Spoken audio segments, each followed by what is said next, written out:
छात्रों, आज हम आप सबके समक्ष DElEd second semester DElEd third semester का टॉपिक है उत्तम परीक्षण के विशेषताएं के बारे में अध्ययन करेंगे।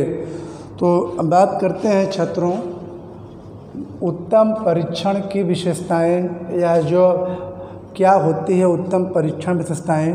देखिए छात्रों, तो जो उत्तम परीक्षण की जो विशेषताएं होती हैं, तो अगर इसकी विशेषताएं की बात अगर हम देखें तो इसकी विशेषताएं या जो उत्तम परीक्षण है इसको दो भागों में हम बांट सकते हैं छात्रों, जिसको एक तो तकनीकी कसौटियों के आधार पर हम इसको बांट सकते हैं छात्रों, और फिर जो दूसरा है इसको हम व्यवहारिक कसौटियों के आधार पर हम उत्तम जो परीक्षण है इनको दो भागों में डिस्ट्रीब्यूट कर सकते हैं या इनको हम दो भागों में छात्रों बांट सकते हैं। जो अब बात करते हैं यहाँ पर जो है उत्तम परीक्षण। उत्तम परीक्षण का मतलब होता क्या है? देखिए, परीक्षण होता है जो व्यक्ति की विभिन्न प्रकार की जो रुचि होती है, रुचि क्षमताओं एवं उनकी जो उपस्थितियों का पता लगाने कार्य करते हैं। परीक्षण क्या होते हैं? परीक्षण हम उसको कहते हैं जो कि छात्रों की रुचि, योग्यता, क्षमताओं एवं इनकी क्या अचीवमेंट है, क्या इनकी उपलब्धि है, जो इनको पता लगाने का कार्य किया जाता है, उसी को जो है हम परीक्षण कहते हैं। इसलिए जो परीक्षण को उत्तम गुणों से सदैव युक्त होना चाहिए। जो ये टेस्ट हो, वो टेस्ट या परीक्षण ये बढ़िया गुणों से बिल्कुल युक्त होना चाहिए। किसी भी वस्तु को अच्छा या बुरा या उसकी मान्य कसौटियों के आधार पर उसे कहा जा सकता है कि वस्तु को, इसके परिभाषा को भिन्न भिन्न तरीक़ों से भी स्पष्ट किया जा सकता है। जैसे अगर हम परीक्षण के विषय में बात करें तो इसमें यह भार्गव की डिफिनेशन आती है।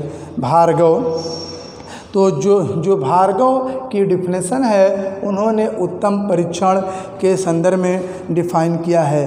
तो जो ये उत्तम परीक्षण, इनके बारे में बताया है कि एक उत्तम परीक्षण आवश्यक रूप से प्रायोजन, उत्तम परीक्षण आवश्यक रूप से प्रायोजन एवं मानकीकृत एक यंत्र है जो मानव व्यवहार की वस्तुनिष्ठता एवं उनकी जो है व्यापकता के साथ निरीक्षण करता है। अब आपके दिमाग में बातें आती होंगी, क्या है निरीक्षण, किसको कहते हैं निरीक्षण?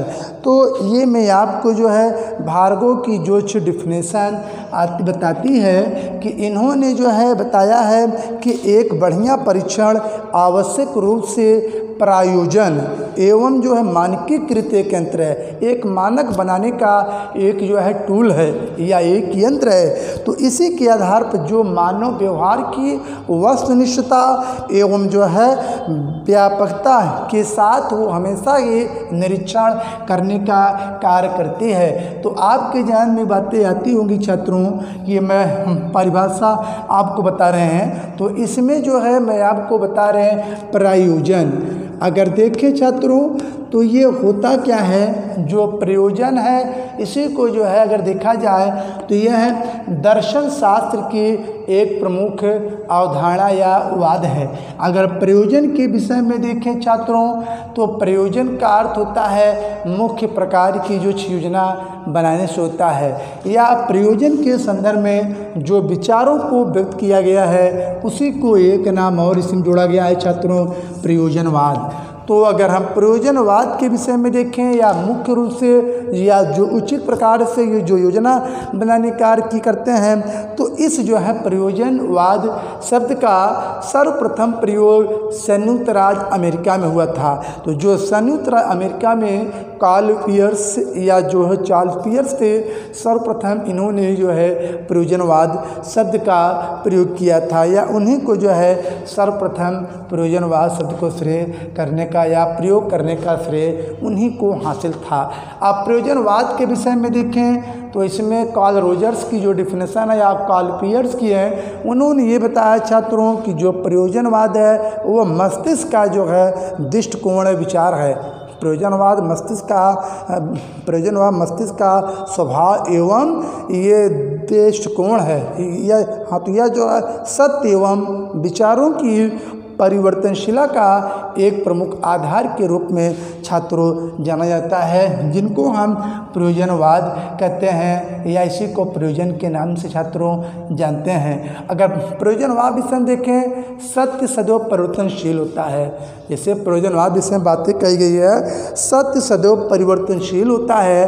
कहने का मतलब ये होता है कि जो ट्रूली है, जो सत्य है वो सदैव जो सत्य रहता है, तो जो सत्य सदैव हमेशा जो है बदलने का कार्य करता है, जबकि जो असत्य है वो शायद ही बदलने का जो कार्य नहीं करता है। तो अब प्रयोजनवाद जिसे मैंने बताया कि यह जो है मस्तिष्क का स्वभाव एवं अप्रोच है, यह सदैव परिवर्तनशीलता की एक आधारशिला है या परिवर्तन करने की एक आधारशिला है। तो अब ये जो हमारी डिफिनेशन जो भार्गव ने ये प्रस्तुत किया है परीक्षण, उन्होंने बताया है कि परीक्षण एक वस्तुनिष्ठ एवं जो है मानकीकृत एक उपकरण है, या तो एक छात्रों यंत्र है जो कि मानव व्यवहार का वस्तुनिष्ठ एवं जो है व्यापकता के साथ इसे जो निरीक्षण करता है। तो अब बात आती है जो निरीक्षण के बारे में, तो आपके ध्यान में बातें आती होंगी, क्या है निरीक्षण, किसको कहते हैं। अब देखें छात्रों, तो अगर निरीक्षण के विषय में देखें तो मैंने बताया था किसी वस्तु क्रिया घटना को सावधानी पूर्वक देखना समझना ही जो है अवलोकन है। यानी जब इस पे जो है सार्थक रूप से टिप्पणी बनाने का कार्य किया जाता है तो इसी प्रक्रिया को ही हम छात्रों निरीक्षण के नाम से उसको जानते हैं। तो जो ये निरीक्षण है इसके विषय में देखें तो ये और एक शब्द इसी में होता है छात्रों अवलोकन। तो अगर इसके बारे में देखें तो जहाँ पर जो निरीक्षण होता है और वहाँ पर अवलोकन होता है छात्रों, दोनों ही क्रियाएं जो होती है एक साथ कह सकते हैं कि एक साथ हमेशा दोनों क्रियाएं चलती रहती हैं। तो अगर इसके बारे में देखें तो जो निरीक्षण है, तो जो निरीक्षण के विषय में या इसकी क्या विशेषताएं होती हैं, अब इसके बारे में हम जान लेते हैं। छात्रों में विचार, चिंतन, तर्क करने की क्षमता का विकास करना, छात्रों में आत्मविश्वास को व्यक्त करना, छात्रों में क्रियाशीलता को विकसित करने में सदैव ही सहायता प्रदान करती है। और इसी क्रम में देखें और भी यह जो है छात्रों में ज्ञानेंद्रियों के विकास कार्य करने में भी सदैव सहायता प्रदान करती है अध्यापक को। तो ये कहा जाए तो जो ये निरीक्षण था, तो मैं जो निरीक्षण के बारे में बताया और इसकी जो फीचर होती है कि इससे जो प्राप्त ज्ञान सदैव ही जो है छात्रों को स्थायी बनाने का भी जो है कार्य करता है छात्रों। तो ये मैं आप लोगों को जो है उत्तम परीक्षण के बारे में बता रहे हैं। इसकी जो डिफिनेशन भार्गव ने दिया था उसमें प्रयोजन आया और उसमें जो निरीक्षण शब्द आया उसके बारे में बताने का प्रयास किया। तो अब मैं इसकी जो परिभाषा की बात मैंने बताया कि इसकी जो परिभाषा है या इसको जो है उत्तम परीक्षण है, इसको दो भागों में बांट सकते हैं। एक तो मैंने बताया कि एक तकनीकी कसौटियों के आधार पर और ब नंबर है व्यवहारिक जो है कसौटियाँ के आधार पर। तो बात तब यहाँ आती है जो है तकनीकी कसौटियों में विश्वसनीयता होती क्या है। अब हम इसके बारे में चर्चा करते हैं। देखिए छात्रों, जो विश्वसनीयता होती है उसको हम कहते हैं रियलेबिलिटी के नाम से उसको हम छात्रों जानते हैं, जो कि विश्वसनीयता सदैव ही एक विश्वास करने की सीमा निहित होती है। जो विश्वसनीयता का मतलब छात्रों कि विश्वास करने की कितनी सीमा उसमें निहित है कि जो कि जिनका परीक्षण करने या तो जो पुनः परीक्षण करे तब भी उसका परिणाम या जो उनका जो प्रतिफल या जो उनका फल हो सदैव एक समान हो। तो जो विश्वसनीयता अगर देखा जाए छात्रों तो यह उत्तम परीक्षण की एक प्रमुख जो है विशेषता होती है, उसकी विश्वसनीयता या विश्वास करने की जो सीमा होती है किस स्तर की है। तो ये जो है इसको प्रामाणिकता प्रस्तुत करने का कार्य करती है।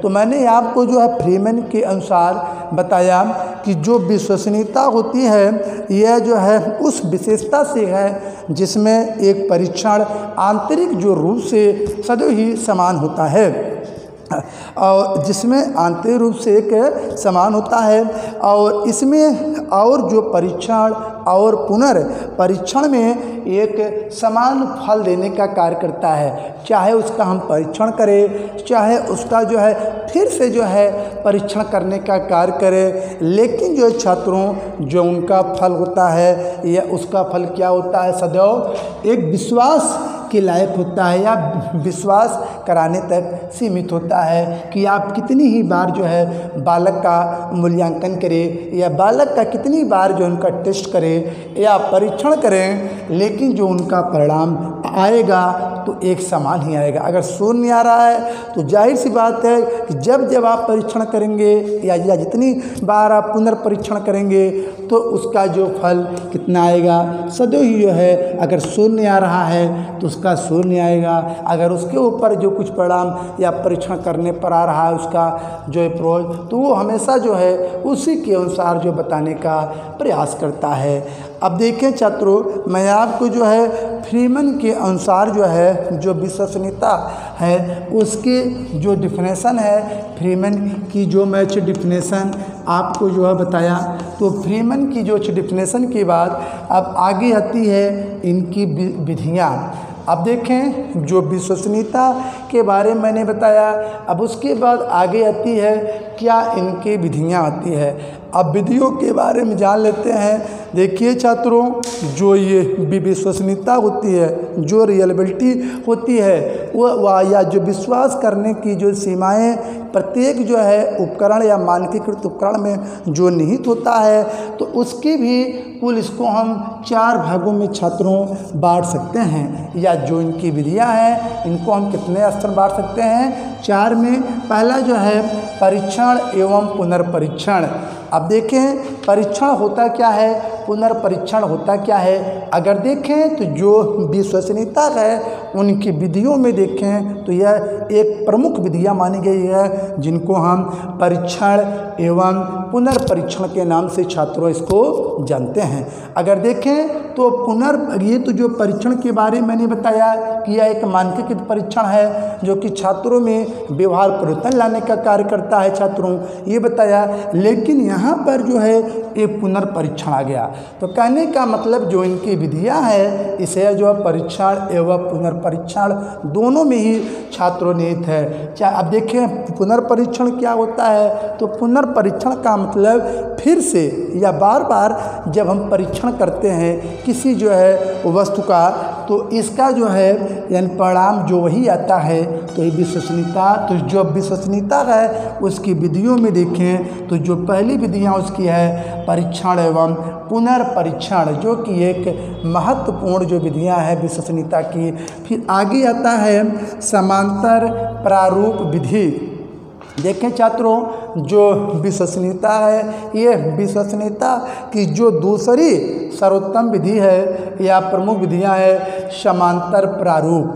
तो ये हमेशा जो है समांतर जो है मॉडल एक बनाने की विधि है कि इस विधि में भी जो है इस विधि को भी जो है परीक्षण के माध्यम से छात्रों स्पष्ट किया जाता है। इसमें जैसे समांतर प्रारूप, इसमें जैसे कुछ समांतर में कोई मॉडल बनाने की विधि है, तो जो इसकी भी छात्रों विधियाँ होती हैं वह विश्वसनीयता के माध्यम से भी इसको हम स्पष्ट कर सकते हैं। जैसे आप इस समांतर के या समांतर माध्य पढ़े होंगे या n+1 या तो जो है पूरा m बराबर जो पूरा होता है कुल पदों का योग बटा n होता था ना, तो ये कुल पदों का योग बटा n तो जो होता था ये जो है समांतर माध्य था। लेकिन यहाँ पर एक समांतर प्रारूप जो विधियाँ हैं वह विश्वसनीयता या तो जो रियलाबिलिटी है उसकी भी एक सर्वोत्तम विधि के रूप में छात्रों ये जानी जाती है। अब देखें समांतर प्रारूप विधि के बाद आगे आता है अर्ध विच्छेद विधि। अब देखें जो विश्वसनीयता है, ये विश्वसनीयता की जो नंबर 3 जो है विधियां हैं वो अर्ध विच्छेद विधि। यह ऐसी जो है विधि है जो कि आधे के रूप में इसको अलग करने का कार्य करती है। यानी आधा परीक्षण हो गया तो आधे की बाद फिर इसको अलग करने का जो कार्य किया जाता है छात्रों, उसी को हम अर्ध विच्छेद यानी आधे से अलग करने की जो विधि होती है या जिस परीक्षण में हम करते हैं उसी को हम अर्ध विच्छेद के नाम से जानते हैं। यह भी विधि जो है विश्वसनीयता की विधियों में एक सर्वोत्तम प्रकार की छात्रों एक विधि मानी गई है अर्ध विच्छेद विधि। यानी सेमिल जो है सेक्शन क्लास या अर्ध जो है विच्छेद विधि कहते हैं। आगे आता है छात्रों तर्क युक्त समान विधि। अब देखें जो उत्तम परीक्षण की जो विशेषताएं चल रही है उसमें जो विश्वसनीयता है, जो रियलाबिलिटी है, अगर उसके बारे में हम जो आकलन कर रहे हैं उसमें जो ये 4th पॉइंट छात्रों आता है कि तर्कयुक्त समान विधियां भी विश्वसनीयता में पाई जाती है। इसमें क्या होता है कि ये जो लॉजिक का गुण भी जो है इसमें प्रायः है विश्वसनीयता में पाया जाता है, इसमें जो है विश्वसनीयता में पाया जाता है, जो कि यह है तर्क युक्त एवं समान विधि भी के नाम से जानी जाती है। या तो हम ऐसे कह सकते हैं कि जो उत्तम परीक्षण की विश्वसनीयता है इसका 4th जो विधियां है उसमें तर्क युक्त समान विधि है। यानी तर्क करके समान रूप से जो विधि जो परीक्षण में अपनाई जाती है उसी को जो है तर्कयुक्त समान विधि के नाम से छात्रों इसको जाना जाता है।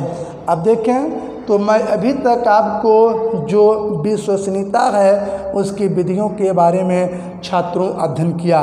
तो अब जो मैं आपको विधियां बताया इसका जो है उत्तम परीक्षण में जो तकनीकी या टेक्निकल जो है कसौटियां है उसमें जो नंबर 2 हमारी जो विशेषता आती है वस्तुनिष्ठता। जो उत्तम परीक्षण या उत्तम परीक्षण की दूसरी प्रमुख विशेषता एक जो है वस्तु की उसकी वस्तु क्या है वस्तुनिष्ठता से है कि उसमें जो है वस्तुनिष्ठता का कितना गुण उसमें पाया गया है। तो जो वस्तुनिष्ठता का मतलब ये होता है कि अंकन में वस्तुनिष्ठता का मतलब है कि अंकन में व्यक्तिगत पक्षों का इसमें छात्रों को कोई प्रभाव नहीं पड़ता है। जैसे मूल्यांकन में मूल्यों का अंकन किया जाता है तो इसी तरीके से जो यहाँ पर अंकन किया जाता है उसमें क्या होता है जो व्यक्तिगत छात्रों पक्ष होता है उसमें किसी का जो है इसमें प्रभाव नहीं होता है या नहीं होना चाहिए। और इसी में देखें जो परीक्षा वस्तुनिष्ठ होती है, जो परीक्षा वस्तुनिष्ठ होती है वह वैध है और विश्वसनीय भी होती है।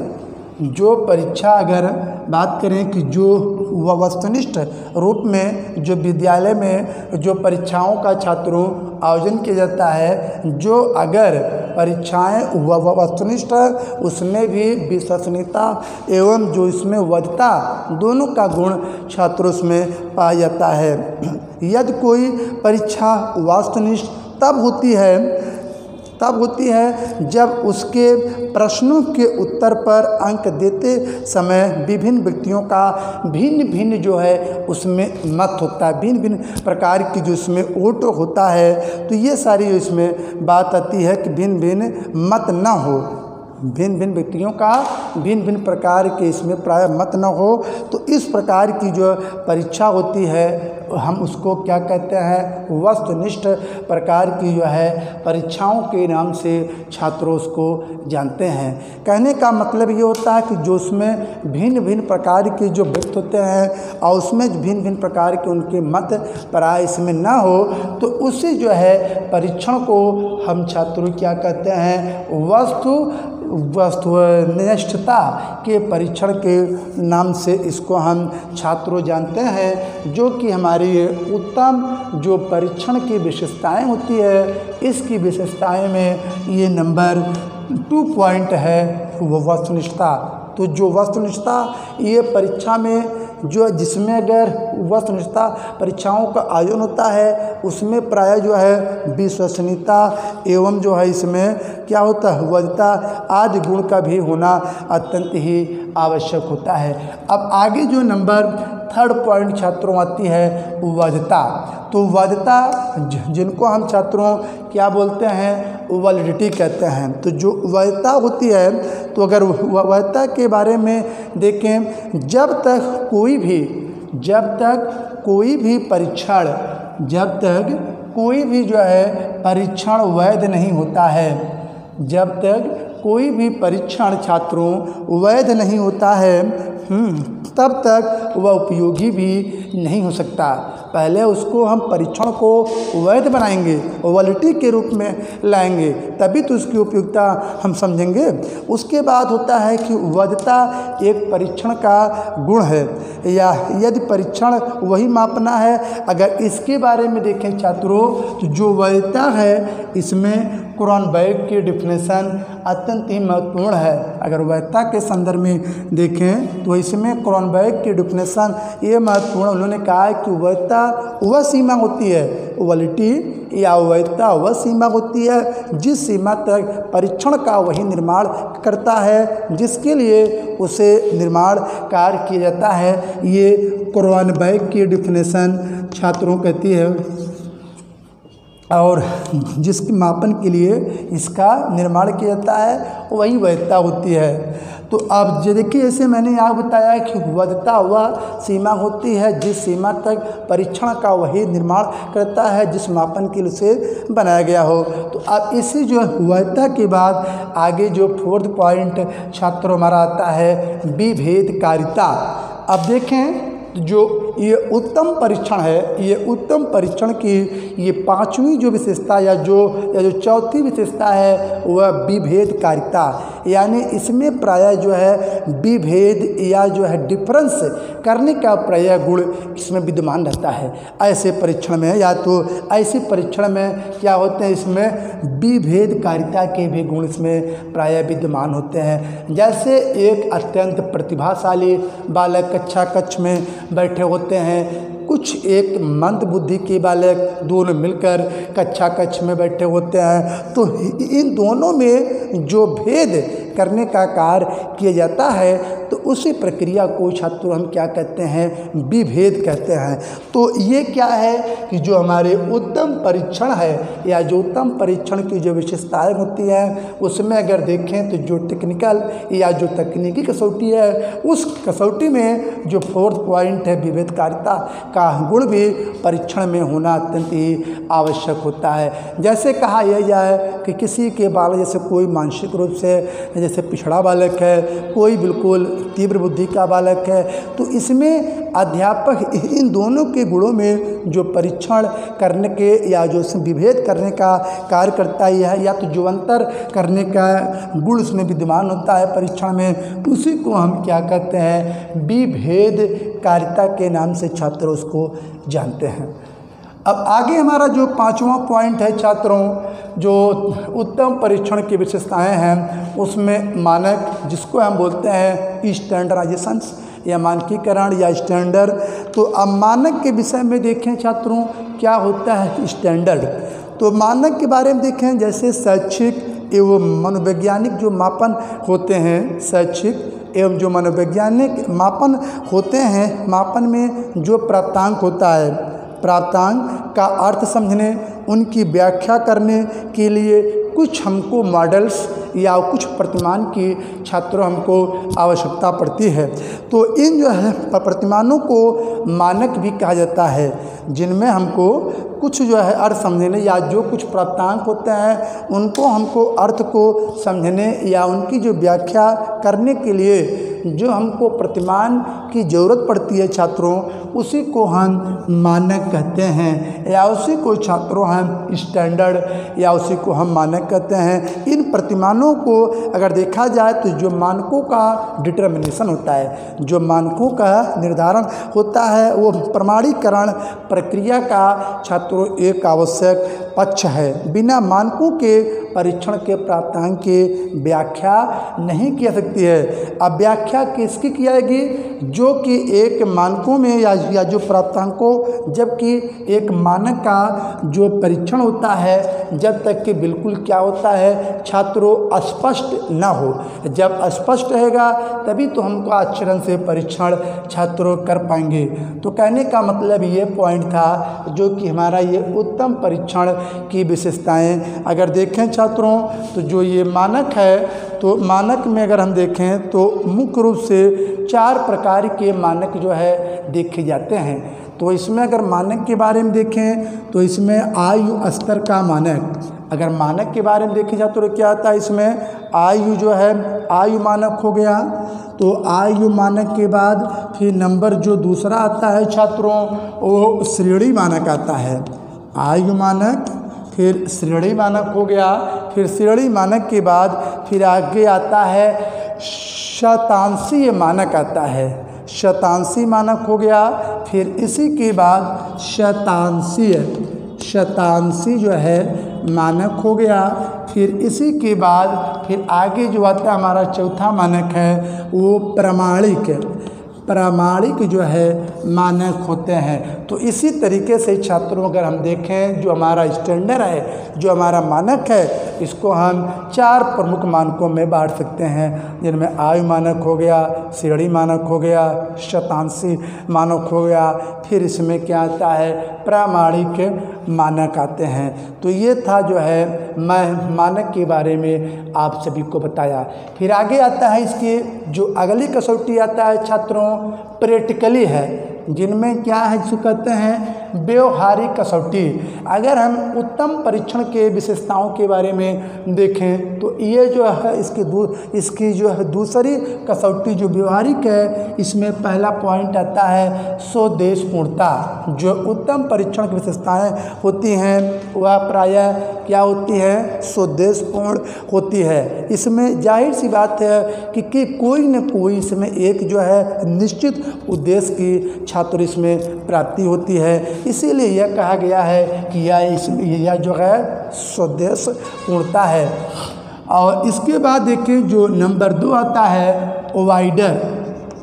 अगर इसमें देखें तो जो ये नंबर 2 पॉइंट आता है, तो जो उत्तम परीक्षण है इसकी विशेषताएं में नंबर 2 क्या आती है व्यापकता। कि यह जो है परीक्षण हमेशा ही जो है व्यापक होता है। तो इसमें व्यापकता के साथ साथ जो है अन्य भी गुणों का इसमें समावेश होता है। अब इसमें देखिए आगे आता है मितव्ययता।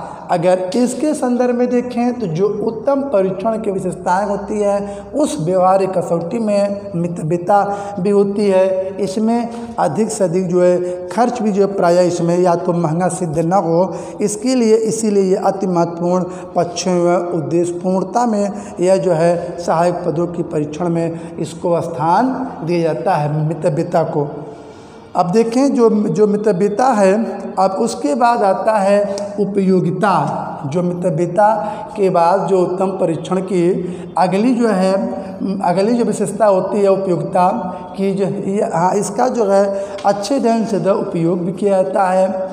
जो उत्तम परीक्षण की विशेषता ये होती है इसकी उपयोगिता अच्छे कार्यों में सदैव ही निहित होती है। या तो वह परीक्षण जो निर्माण करने एवं हल करने अंकन करने तीनों की दृष्टि से सरल हो तो वह अच्छा परीक्षण छात्रों कहलाता है। जो तीनों की दृष्टि से सरल हो, अंकन करने परीक्षण करने, तो वह जो बिल्कुल क्या होता है वो परीक्षण सरल होता है। अगर देखें तो जो प्रशासन में जो है सुविधा सरल व स्पष्ट निर्देश एवं नमूने आदि की भी जो है युक्त परीक्षण में फलांकन सुगमता तभी जो है अगर देखें प्लानता सुगमता हो तभी उसकी उपयोगिता जो अच्छे ढंग से छात्रों बनी रहेगी या तभी उसकी उपयोगिता निहित होती है। पहले उसके बाद क्या आती है, ग्राह्यता।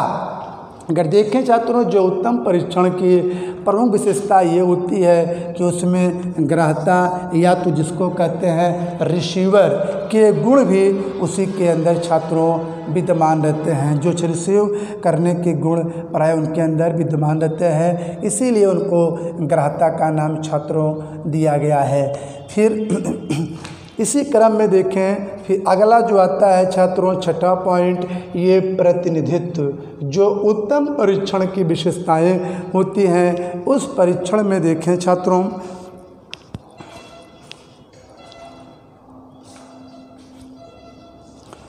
जो उत्तम परीक्षण की विशेषताओं में छात्रों देखें तो जो ये उत्तम परीक्षण की विशेषताएं होती हैं इसमें जो है प्रतिनिधित्व का होना भी अत्यंत ही आवश्यक है। जो प्रतिनिधित्व होता है तो उसीलिए जो है प्रतिनिधित्व का मतलब होता है रिप्रेजेंटेटिव से होता है।